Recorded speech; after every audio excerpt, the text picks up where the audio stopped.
Assim, é aí que eu quero botar o debate. É um cara qualificado, parou de ler, não entendeu nada do que aconteceu em 2008, mas, porra, pera um pouquinho. É para conversar com o cara. Pois bem, o Brasil tem um déficit primário que está piorando. O Brasil tem uma equação fiscal em deterioração no quadro federativo que não tem solução para isso sem a União. Minas Gerais é insolúvel, Rio de Janeiro é insolúvel, Rio Grande do Sul é insolúvel, Goiás é insolúvel, Mato Grosso é insolúvel, Rio Grande do Norte é insolúvel, mas são 18 estados brasileiros que estão ilíquidos. São Paulo caminha porque o Alckmin conseguiu a proeza de passar 9 meses sem pagar a dívida com a liminar do Supremo Tribunal e segurou o salário dos funcionários 4 anos. Assim, né, o São Paulo atravessou. Não, São Paulo ele tem direito de resposta a hora que quiser. Mas assim, ele fez para proteger São Paulo, não estou criticando, porque se faz irresponsabilidade, São Paulo estava como o Rio. E é uma opção, é melhor ficar como está do que ficar como o Rio, do que ficar como o Rio Grande do Sul. Portanto, não é uma crítica, vocês riram, mas é uma referência. Enquanto isso, o estado do Ceará tem a maior liquidez do país, mas isso é outra conversa, um dos mais pobres do Brasil. Então, veja bem, o que está posto aí é um diagnóstico errado para um problema grave. E a interatividade política para a solução desse problema exigia transparência na compreensão do problema. Vamos pegar aqui a Previdência, que parece assim, e eu termino. Previdência no Brasil é chamado de a reforma. Quem gosta do português sabe que a é artigo definido. Então, é assim, é toda uma grande mentira de que a Previdência tem um problema e que existe a reforma. A Previdência tem um problema grave. A velha esquerda faz de conta que não tem, mas é simples de entender. Regime de repartição puro só restam 3 países na América Latina e no mundo: Brasil, Argentina e Venezuela. Não me parece ser boas companhias neste ponto, não é? Então, por que não funciona? Por que quebrou? Porque esse regime o trabalhador de hoje paga o aposentado. Isso funciona quando o mercado de trabalho é altamente jovem, a demografia é jovem, e o mercado de trabalho é altamente formal.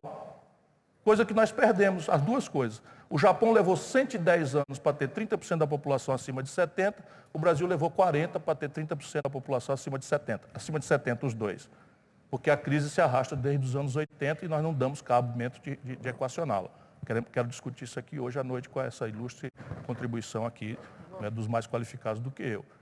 Depois, você tem o mercado informal de trabalho. O Brasil hoje tem 32 milhões de brasileiros na informalidade. E a reforma trabalhista, de boa fé, o nosso amigo Meirelles achou que ia criar 6 milhões de empregos, cuidou de legalizar, né, a selva no mercado de trabalho brasileiro, subtraindo previdência mais receita. Então, resultado prático, o Brasil não tem mais como sustentar essa previdência que está aí. Agora, solução para isso? Primeiro, pacificar o diagnóstico. A velha esquerda diz que a Previdência não tem déficit. E a direita tosca diz que a Previdência tem 200 bilhões de reais anuais de déficit. Como é que a gente toca um debate desse jeito? Percebe? Vocês são todos estudantes. Aqui, a primeira coisa que se impõe é o método. Sem a premissa não se desenvolve o silogismo, não é assim? A lógica também, né? Então, como é que a gente chega a esse número? É porque a Previdência foi quebrando ao longo do tempo e foi criada uma bacia de vetores para financiá-la. Esta bacia, até 3 anos atrás, pagava a Previdência. De 3 anos para cá, porque despencou a receita da Previdência, tem um déficit hoje de 50 bilhões.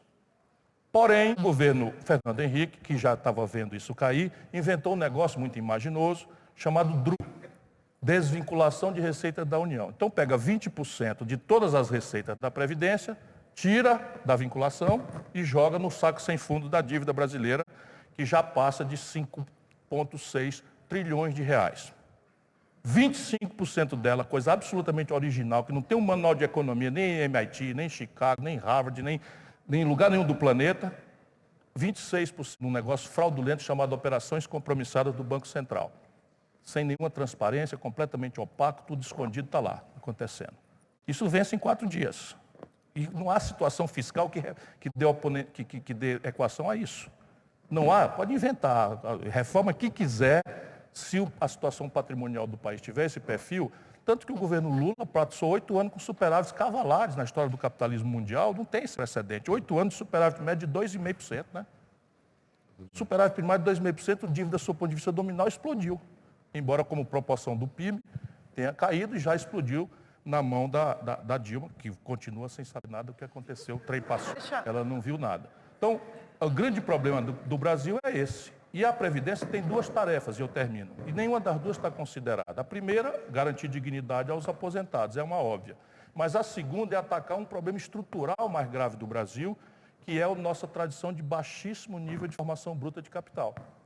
Então, a grande ferramenta moderna no mundo de elevar a poupança doméstica, sei o que, não há desenvolvimento sustentado, é o conjunto de poupanças compulsórias ou voluntárias que a população trabalhadora tem feito no mundo. No caso brasileiro é o seguinte, pergunta ao povo do Banco do Brasil, Previ, da Caixa Econômica, FUNCEF, ou da Petrobras, Petros, com todas as bandalheiras que se fazem ali, no governo Fernando Henrique e governo Lula, igualzinho, a roubalheira generalizada, tal, com tudo isso, nenhum deles quer mudar de regime.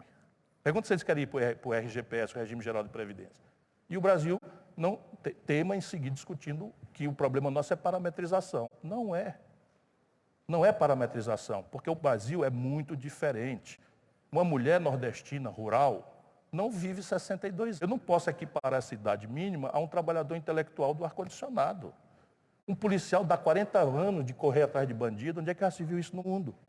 Um professor dá 40 anos de aula, onde é que já se viu isso no mundo? Pessoas que lidam com atividades insalubres e perigosas por natureza delas mesmas, como é que pode ter o mesmo regime? E aí não manda ver, como tem uma verdade que é preciso equilibrar, você manda a coisa com casca e tudo, sem conversar com ninguém.